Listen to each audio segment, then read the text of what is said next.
Right, slight change of format now. We're going to do a round table session, which is on cameras, LMIs, and other technical aids for crane operators and managers. This was to be chaired by my colleague Murray Pollock, who most of you know, but small change to the programme. I'm afraid that you're going to be stuck with me for this one. Let me get an attempt. It's a new thing for me to do this, so please be gentle. I'd like to introduce 5 members of the round table. If you'd like to come up, Mike Heacock, Peter Hurd, Chris Matchett, Jean-Charles Delplace, and Manon Houard. And join me on the stage, please. Thanks, Jean-Charles.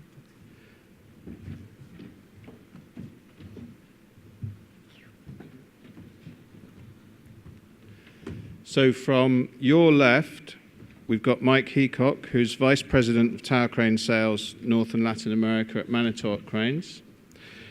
And then we've got Peter Hurd, who's co-founder and joint managing director at Blockcam Limited. And we have Jean-Charles Delplace, who's the general manager of SMIE, Anti-Collision Systems, and the CEO of Smart Job Site. And then we have Manon Houard, who's the OEM sales manager. Oh. Yes, sorry, Reiko Wiley. And then on the end, we've got Chris Matchett, founder and chief technology officer of Netaros. I've just got the things in the different order. Sorry, I confused myself. So, if each one of you could take just a few seconds to explain briefly about your company's activity, really, just to introduce yourselves and the company you work for. Starting with Mike on the end, please. Okay. As Alex said, I'm Vice President of Sales for the tower crane product for the Americas region and for Manitowoc Cranes. And our Potain product is a global leader in a global manufacturer for self-erecting and top-slewing tower cranes. Thank you. Peter? Hi, good afternoon. I'm the co-founder of Blockcam from the United Kingdom. Obviously, we predominantly make cameras for the hook block, and I also have 30 years of experience of working in the lifting and crane industry. Thank you. Jean-Charles? Yeah, I'm Jean-Charles Delplace. I'm very proud to be the general manager at SME. SMIE is the company that started the anti-collision business 40 years ago and has been leading the business for many years and bringing lots of new technology over the years. Thank you. Manon? Good afternoon. I work for Reiko Wiley Systems. We are a manufacturer of LMI systems. We've been in the industry since 1933, being the first to patent the LMI in the world. So we've been in the industry for a long time, and we provide on the global market. Thank you. Chris? Good afternoon. My name is Chris Mahout with Netaros. We have developed actually 3 core platforms that aid heavy equipment operators with our HoistCam camera system. We also developed our HoistCam director system to aid those managers in seeing remotely and recording what is actually going on the job site. And then we're also actively developing situational awareness and visual aid technology similar to what we had seen a little bit earlier with the BIM models called SiteTracks.io. Chris Mahout with Netaros. Thank you. And so what we want to talk about is the new technology that's coming in for operators that these companies provide, how they're helping manage cranes on site, the challenges to that, what end users of cranes want from that technology, what they need to use it for, what the possibilities of it are. I wonder if anyone in the audience has any questions immediately that come to mind for any of the guys up here. Would anyone like to ask the team anything about the future direction of technology or what's happening now at the forefront? No. Yes. Excellent. Question from the middle there. So some people may not agree with or appreciate my position. Peter and I have spoken many, many times. So from the insurance world, and it's hard for an insurance company to look at technology and say it may not be in the best interest of the industry because technology continues to grow, and we're not going to stop it. The challenge I have is this, and I'm a crane operator from the old days, and I worked for Maxim, and I worked for FedOcean, I worked for the insurance industry for 15 years, and I worked for labor, so I've been around the business for many years. And as a crane operator, if you ask every crane operator, would you want a camera on the hook so you could see what's going on? I can guarantee every crane operator in this audience will say yes, from the crane operator's perspective. And I do believe that if the argument of a camera would eliminate an incident, that's a good thing. And we all agree with that. The challenge Peter and I have talked about, because he's from the UK and we're in North America, is the litigation that exists in our society today is very tough. And currently, and I can see some head shaking, but currently the challenge ends up being is the technology that exists to allow me to see what's going on. And if I can prevent one accident, that's a great thing. But if that accident occurs, and it occurs many times over, because I can't truly, it's two-dimensional, it's not three-dimensional, I can't really judge distance. But if that camera view now multiplies my liability by number of times, which it will, and I say that only because I'm in depositions, I'm in mediations, and I'm at trial. So I don't say it from an outsider looking in, I say it from an insider looking out. And my point being is that it's a bittersweet. I love the technology from a crane operator's point of view. I hate the technology from a defense and litigation point of view if a claim occurs. And I only say this for this reason. Crane operators work in the blind.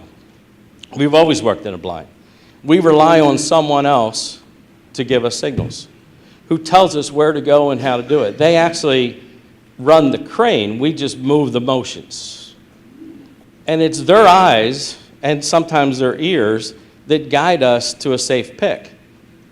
And the B30 committee that I sit on for 25 years, in 2007, has changed and put responsibilities of parties into play. So it used to say the crane operator is responsible for everything.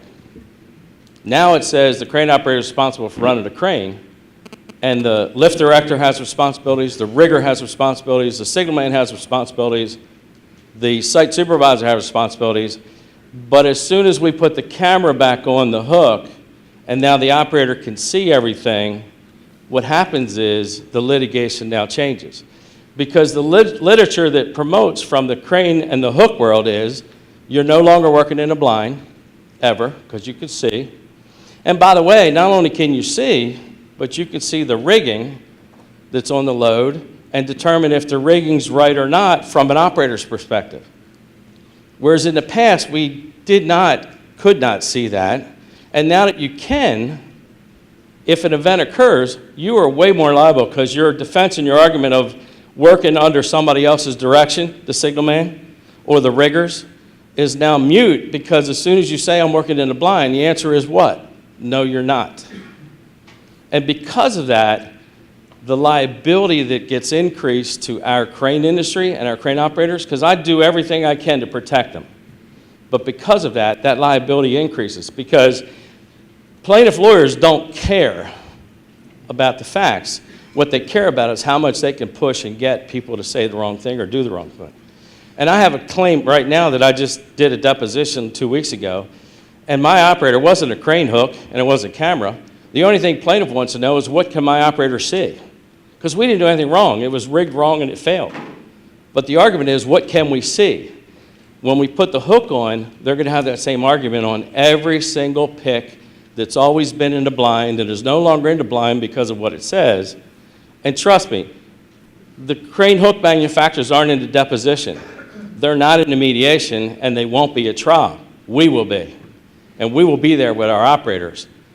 And that's the only hard part and the only problem I have with the hook cameras and the new technology is, as much as I think it might help us save one incident or many that never gets reported, because that's every company's safety department. Whenever there's a tough time, safety usually gets cut, right? Because it's hard to measure what you prevented.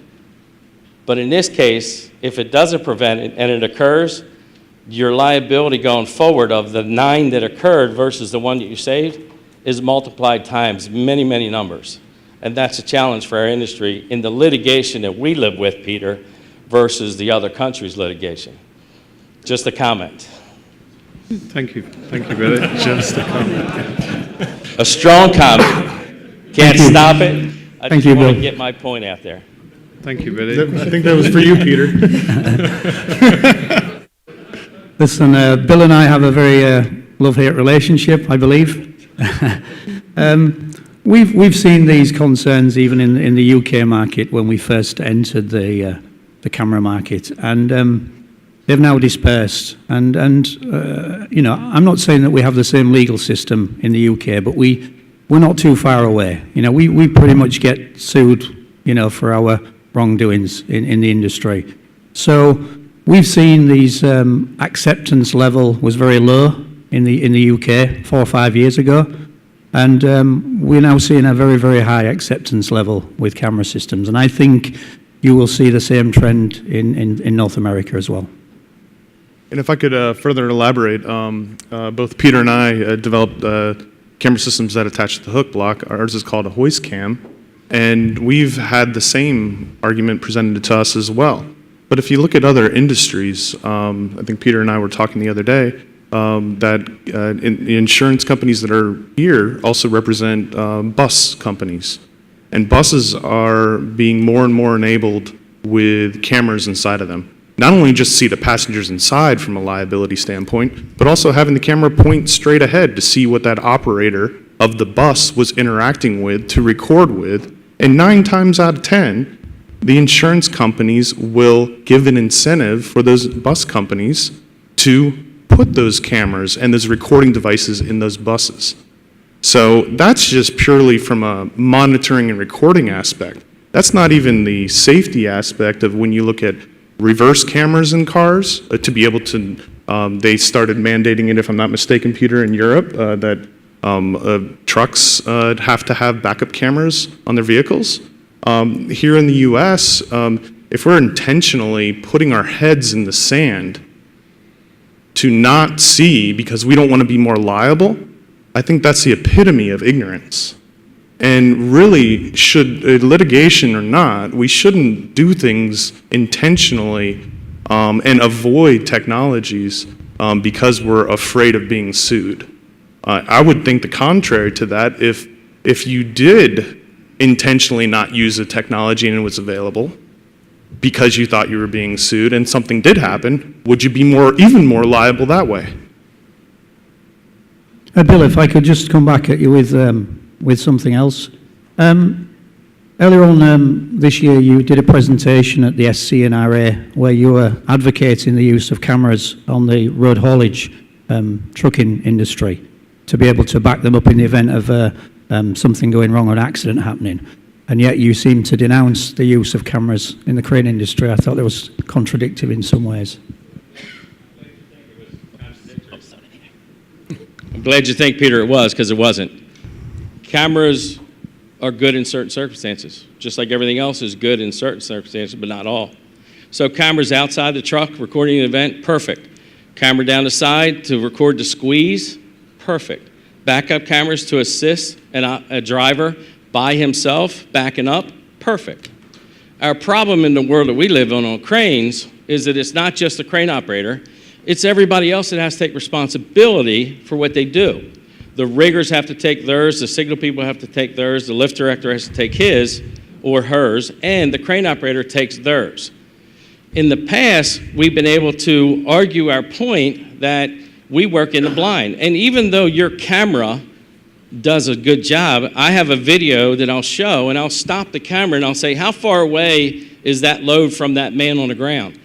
And you can't judge the distance. It looks 20 feet. And as soon as I started, he's touching the load because he can't determine depth perception. So my point only being is this, and I'll use a scenario, so I'm passionate about this, so I apologize if it comes out. But Chris, you're the operator of the crane. You got a signal man that's telling you what to do today. That signal man tells you to lower the load. You lower it, and all of a sudden you hear the signal man saying, stop, pick it up, pick it up, pick it up. You pick it up. At that time, you set that load down on Joe's foot and you cut Joe's foot off. Okay? Are you liable for that? I can't speak to legal matters. No, I'm asking you if it's your fault. I can't speak to those matters. What I You can can speak avoid to the is the question all accuracy. you want. You What I can avoid could- the question all you want. I'm asking you, do you think it's your fault that you followed the signal and set it on Joe's foot and you couldn't see it? Do you think that's your fault? It's a question. It is a question. There's a lot of other circumstances that could be around that issue. And to get specific to your point, you're talking about applying a technology incorrectly. You had just mentioned a second ago that you're trying to take a camera, which is only a 2D image in a 3D world. You will never get depth perception from any camera on the planet. I didn't try to do that. I'm just asking that question in today's world. Let me reverse it, Chris. Okay. You got a camera on the hook now. You're lowering the load, and you see 3 guys come over to the load to touch it. Because in our world, we either have taglines or we touch it. Most of the time when you get close to settlement and you're lining up bolts or you're putting it over a sleeve, guys are guiding the load down as it comes down. You're getting a signal from the radio guy that says lower, lower, lower, and you're doing that. You see 3 guys come over to touch the load. You don't stop because you see 3 guys. You set the load down and you set it on their foot and you cut their foot off. Now you can see in the deposition that you're not at, in the mediation that you're not at, the lawyers say to you, Chris, could you see these 3 guys when you were lowering the load down? Could you see them? That's the question. Could you see them? I wasn't there, so I mean, this is all hypothetical situations. In a hypothetical, if could all you 3 see of them, to In a answer, hypothetical, could you see it? The answer is yes. I'll answer for you. The answer is yes. Do you have authority by your company not to do anything unsafe, Chris? Yes. Yes. If you lowered the load down, Chris, and you saw these 3 guys, and Joe came over, and you would have stopped lowering the load. By the way, Chris, who controls the movement of that load? You at the controls or the signal man? You do, Chris. And if you would have saw Joe come over and you'd have stopped lowering before you did, and you'd have said to the signal man, you got to move them guys out of the way, don't you think Joe would have his foot today, Chris? well, let me equate that back to the truck example. I think we should rip all the backup cameras out of trucks because we might run somebody over, and that just makes no sense. But the backup cameras are an aid to the individual. Aid to the backing operator, up. not to replace standard safety crane practices. Then you They are guys an shouldn't aid. say that it eliminates working in the blind, which you do. You We do shouldn't not. say. you We do shouldn't not. say- I'd like you to show on Peter's site or on my site where it says to not practice standard crane safety practices. Where does it say that you no longer need a spotter or a rigger on any of our documentation to use these technologies? I didn't say that. I said you shouldn't say marketing, you no longer work in the blind, because now you can see everything. There's no literature on our site that says you are no longer working in the blind and not having to follow standard safety crane practices. In many sites there is. Plus, they say you can see the rigging to see how it's rigged before you make a lift. That's not the operator's responsibility, and you can't do it from a camera. All I'm saying is that as much as I like it from an operator's point of view, the litigation that it entails with the companies that have it after an event occurs will be prosecuted multiple times over because you lose the argument. That's all. Okay, but You just lose right, the argument. maybe if we can just give you some bit of a positive note on the camera systems and just so you guys understand where we're going with it. The growth of our market, and I think Chris will sit here with me, we outsold our global camera statistics in the first quarter of 2018, outstripped 2017. Ours did as So the well. acceptance level in North America, okay, really sort of sits pretty well where I am here today. And just to bring a fact as well, just as you mentioned, Chris, it's the same story on the anti-collision system. When you look at the insurance, using this kind of safety device or things, just technology that can improve the safety on site is welcomed by the insurance, and there's some incentive from insurance to use the system. So we are seeing this kind of model everywhere worldwide. So and that's a fact that would prove that there's some recognition from the insurance company on the efficiency of the system. Thanks, guys. We've got a question down from the front. Okay. With all the software and sensors that are sitting on this table and a few more, you can start to think that like a self-driving or a almost self-driving crane should be possible very soon. Is this a conversation that it's been having in the crane companies? I mean, you feel that everything is going towards that, and between the anti-collision and the camera and a few sensors, and it should be around the corner. Is it something being discussed or, talk about? What is the manufacturer's take on automation of tower cranes? Well, I think I don't think we're there yet. I mean, I think there's and I'm sure every manufacturer out there has discussions behind closed doors about it, about that. Is that part of the future? I think at this time, I mean, we see it in cars, obviously, and not to continue to use the car example, but we see it in the cars. If you think about the volume of cars that are being produced every year, number of cranes that are being produced every year, there's a large difference there for technological advancements. Cost is also another consideration. I mean, obviously, the more systems you build, the cheaper they get. But I think with the crane, there's a lot of hurdles that we need to overcome. Rigging is one of them. I mean, if you're doing some duty cycle work, where you have the crane doing the same load, lifting the same load over and over and over, you can kind of eliminate some of those things because you're lifting the same type of load. If you think about the typical job site, your loads they vary drastically, and I think the systems where in a car, the car looks at the road around it and guides the car, and they're not perfect. We all know they're not perfect. They're still in their infancy. Someday, maybe it'll be there. I don't think we're there today. If I could add to that and to support that discussion, our systems aren't only used on like tower cranes and mobile cranes in construction, but also across other verticals such as your ports and steel mills.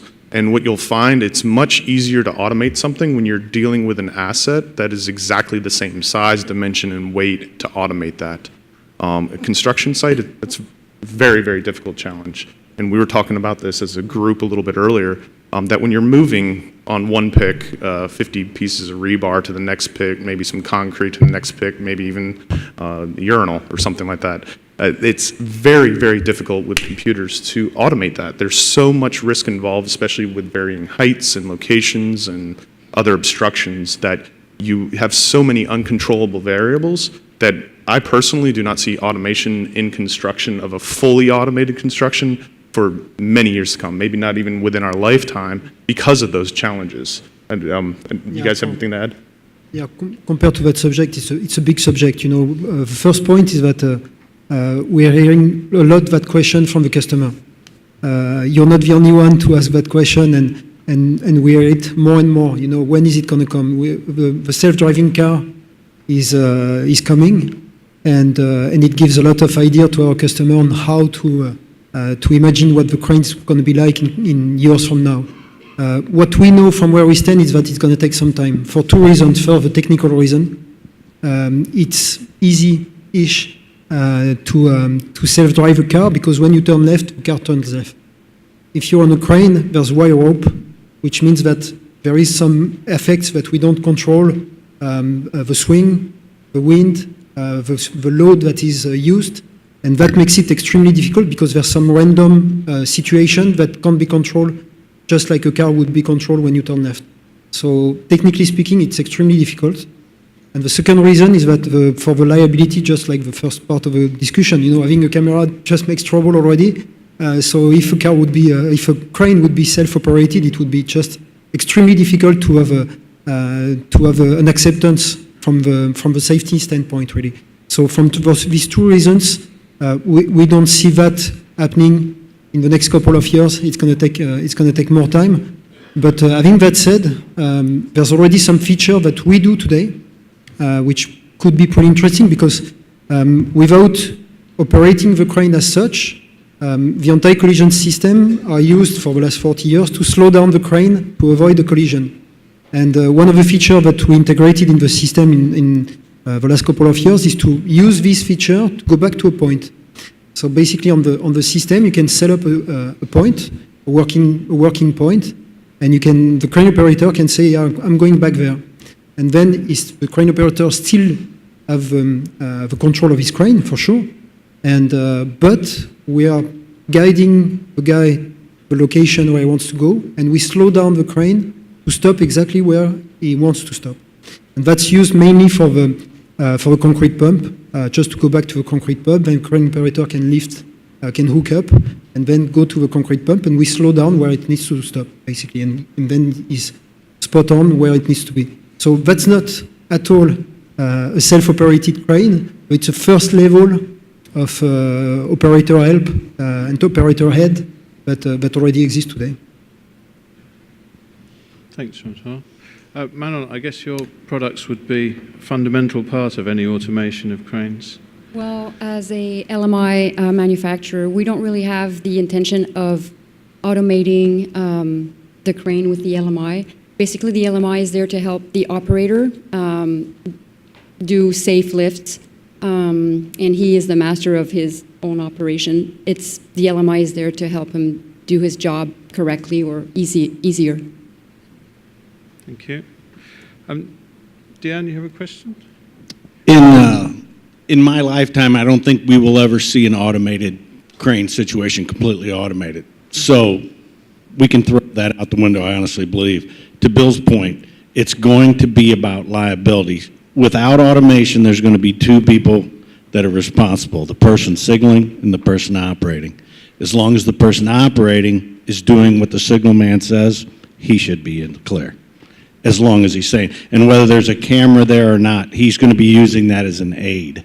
So what this all boils down to, I'm a 32-year operator. As Bill said, there's not an operator around who wouldn't like to have that. I've got a fleet of 80 cranes. I would love to have them on each crane. My fear is, once we do that, where does the liability turn? And I would ask, instead of the manufacturer of these cranes trying to talk crane companies into doing it, talk the crane manufacturers into doing it where it's not going to be the option. And then the reason they don't do it is because of liability. They're the easiest thing you could put on a crane. Every trash truck in this country has them on the back, school buses. You could put them on a crane, it's nothing to it. The crane manufacturers don't want to do it because then they'll play in the lawsuit. Mike, is that true? Well, we do offer a camera system through our aftermarket through Crane Care. That we have for quite a few years. It's not a product that we manufacture in house, but it is a product that we do sell. It's just an option. It's an option, yeah. It's you don't have an option on a tower crane to have the wind limit indicator working, or the load indicator working. But you do have an option to get a camera, the other safety factor that is human related. And you won't see it. I don't think we'll see it in our lifetime. I don't think and we all love lawyers when we need them, but we won't see it as long as there's lawyers involved in this, and there'll never not be lawyers involved in construction and litigation. It's just going to happen.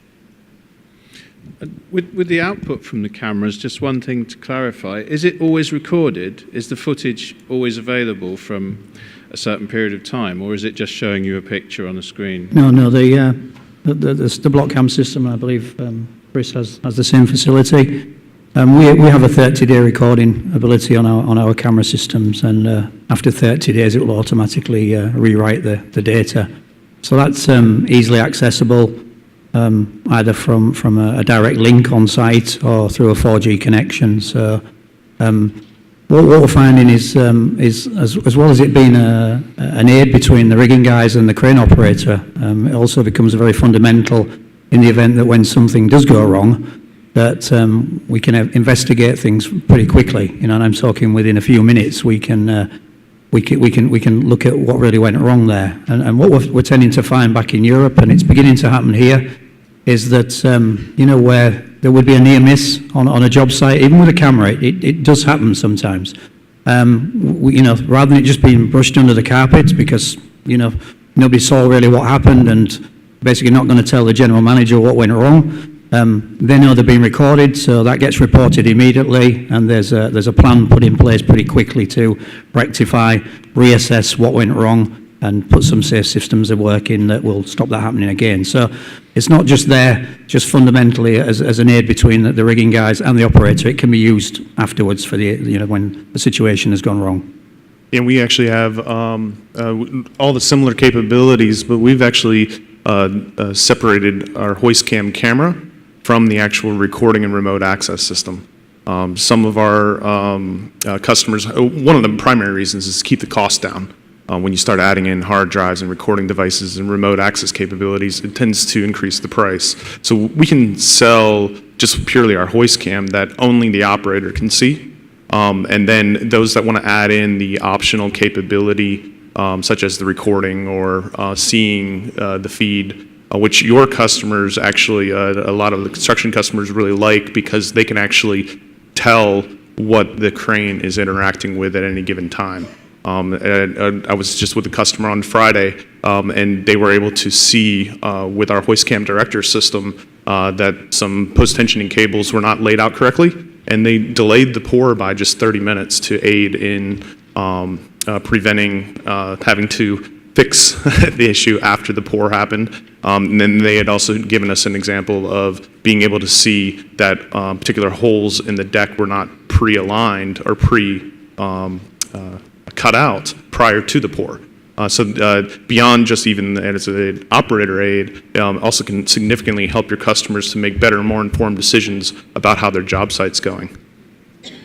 I'm not a specialist in the domain, but at SME we do the anti-collision. We also do some cameras, so it's not the hook or block cams stuff. It's more like a trolley or boom tip camera. And I'm going to talk under your control, but I think there's a regulation in the Emirates to have 72 hours of recording when there's camera to be able to play back what happened on site if there's an incident. So I'm not 100% sure, but I think it's mandatory there. Thank you, Jean-Charles. Diane, do you have a question? A final question, Mike. I was at Shady Grove a couple weeks ago, and I was at Lee Beer's Customer Days last week, and there seemed to be an emphasis on remote control operation of cranes, which doesn't take the person out of it, but certainly puts him way into it. At Shady Grove, I noticed with the tower cranes particularly, and then of course with the self-erectors as well, there was a true emphasis on remote control operation. Can you address this technology and why the OEMs seem to be putting an emphasis on these systems and as an option? Sure. Yeah, so starting with self-erecting cranes, traditionally self-erecting cranes have been for 15, 20 years have been operated, excuse me, primarily from a wireless remote control. Of course, there's always a backup controller too if something happens to the wireless remote. But with most self-erecting cranes, there's not a cab on the top of the crane. So the operator has to operate from somewhere. There are options depending on the model, but that's the primary way of operating a self-erecting crane.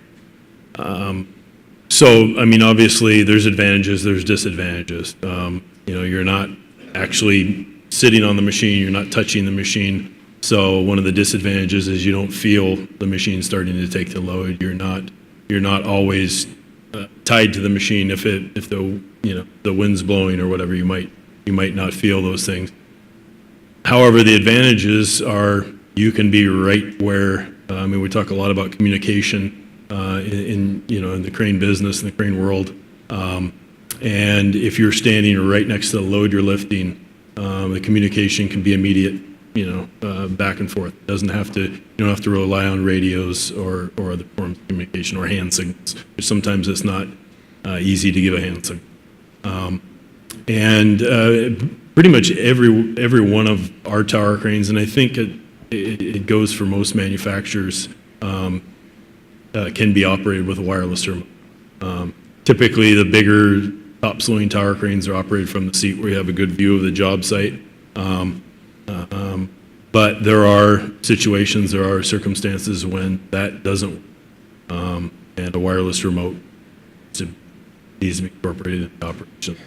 I think it's similar to a self-erecting tower crane, same pros and cons with, Do you see more of a demand for remote control operation? I don't know that I see an increasing demand. I think with the self-erecting cranes, that's pretty much the standard. And of course, with self-erecting cranes too, it used to be just 2 joysticks and a couple buttons. Now you have a full LMI. Our newest systems have color display. It actually aids you during the assembly and disassembly. There's a lot more information, a lot more. It's changed a lot, in 15, 20 years, but at the same time, the basic function is still the same. And I think, I guess the demand is still pretty much smaller, maybe small top slewing cranes, and self-erecting cranes are generally where we see the remotes. Thanks, Diane. Any more questions from the floor, please? Anyone else like to add anything? Okay. One thing I was interested in is the way that all this information is presented to the operator and how clearly it can be assessed by them, and whether you end up having so many screens in the cab that the operator can't see out of it, and how is everything working together on that score? Would anyone like to say something about that? Yeah, we got a little bit of experience on that because we do both the camera and the anti-collision. Some customers ask to have the same display and to have both camera and anti-collision information on the same display, basically. And it didn't work out very well each time we did that, because the crane operator was actually requiring to have both. Because sometimes he needs to see the environment, he needs to see what's around him and around the crane, and he needs the anti-collision. Sometimes he needs to see the camera and see what's down the hook. And basically, each time we had this kind of configuration, it ended up with two displays, plus the one from actually the crane. It was 3 displays, so it's pretty much what you were saying, but it's crowding really the way that the crane cab is showing. But that's what they required, because they need both. They need. Okay. I have something to add. We do the same. We can provide 2 displays, but we also do the all-in-one display where even if the operator chooses to toggle to the crane view, he'll still have the LMI information on the same screen, so he doesn't have to move his eyes from one display to another. And if he has alarms or whatnot, he'll be able to know exactly what caused the alarm from that one display. But some operators will prefer, like Jean-Charles mentioned, to have the anti-collision on one display and the camera on the other. So it really is a question of taste. And Thank you. Mike, from a manufacturer's point of view, how does that fit to have? I think it's pretty well aligned. I mean, I think we have I know we have the technology to combine it all into one. But I think, as with operating any piece of equipment, there's certain key things that you want to see. If you have a camera, you want to be able to see the camera all the time, rather than jogging back and forth between display screens. Same with the zone interference system. It would be easy enough. I mean, our new cranes are CAN bus. They're very technologically advanced. We can put anything we want into one display. But we find the customers come back to us and say, no, I want separate screens. I want to be able to see my key, load, radius, capacity, all those things on one screen. And then the other pertinent information is also if you're multiple cranes over swinging each other on a job site, you want to be able to see where the other cranes are before you start to swing. You can quickly glance at the zone interference system and see, okay, the other cranes are pointed away from me, and be able to get all your data very quickly on the screens. Thanks, Mike. Another thing I was interested in is the way that, particularly with an anti-collision system, obviously it's well established, people all are familiar with the way that one tower crane interacts with another and the fixed assets on site, and the buildings and zoning and that kind of thing. But what happens if a concrete truck drives on site or somebody's walking around? Is there any possibility of anti-collision detecting and avoiding those sorts of moving objects? Thank you very much, Alex. With the anti-collision as it exists today, not really. So I sort of see where you're going, but in the future, potentially using sensor, using camera, it goes back to the question you asked earlier about the self-operated crane. There's some technology that are being developed right now, which makes it possible to identify some moving objects on site and try to identify the risk of collision. Today, no. In the future, it's very likely. Does that answer your question? Okay, thank you very much. You're Yes. welcome. Would anyone else like to comment on the use of the technology and how it can contribute further? Perhaps in the next 5 years, how will things be changing in summary? If I could add a note, technology and change, I think for the vast majority of anyone is a scary thing. Change is scary. And as long as an industry embraces the desire and need to do things safer, ultimately generate and build cool things and make a decent living out of it, I think virtually all technology should be evaluated. I really think it comes down to everyone in this audience of you guys getting with your operators and asking them what they need to be able to do their jobs. I know when I was talking with Mike earlier, he had mentioned, and I've heard this from a bunch of crane OEMs, if a customer isn't asking for something, that tells me that they're not interested in something. I had 2, maybe 3 operators come up to us today and go, why are no OEMs integrating cameras into their cranes? And kind of had an epiphany. The crane operators don't buy the cranes. You guys buy the cranes. Their bosses buy the cranes.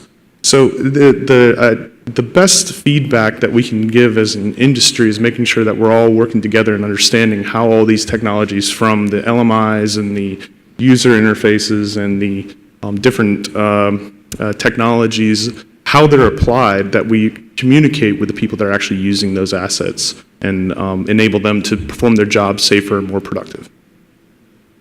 I think the only thing I'd like to add to that, Chris, is as well, it's as the camera systems and anti-collision become more predominant within our day-to-day use in the crane industry, it's not always the crane company or the owners of the crane company that decide whether a camera is fitted on that job site. Okay, it's sometimes down to the main contractor. They will stipulate it within their minimum requirements. So you guys don't have the final say on it. If you want to work on that project, you will have to fit these safe systems onto your cranes. Thank you, Peter. Mike, anything to add? I guess back to the the comment about the OEMs incorporating camera systems. I mean, I think that's something that can be done. It's something that we, as I mentioned, we do offer as an option. I think the challenge that comes in, and it could be that cameras are still growing in acceptance, but I believe that if we offer a camera, we're not going to offer 5 or 10 different cameras. It doesn't make sense to do that. We're going to offer one package, and if up here you have two choices of camera, I know there's more out there. I think a lot of the owners, choose the system that they like best, and maybe someday we'll fine tune a little more exactly what people want. They want a camera mounted on the trolley. Do they want a camera mounted on the block? There's still debates over the benefits there, and it will maybe someday it will be a standard feature on a tower crane. Today I think everybody has their own choice or their own selection, and so we make it an option. Thanks, Mike. Manon, would you like to add anything? No. Okay. Jean-Charles? No, it's okay. Yeah. Okay. No more questions? No. Well, thank you very much to the panel. Big hand for everyone, I think. Thank you. Thanks very much.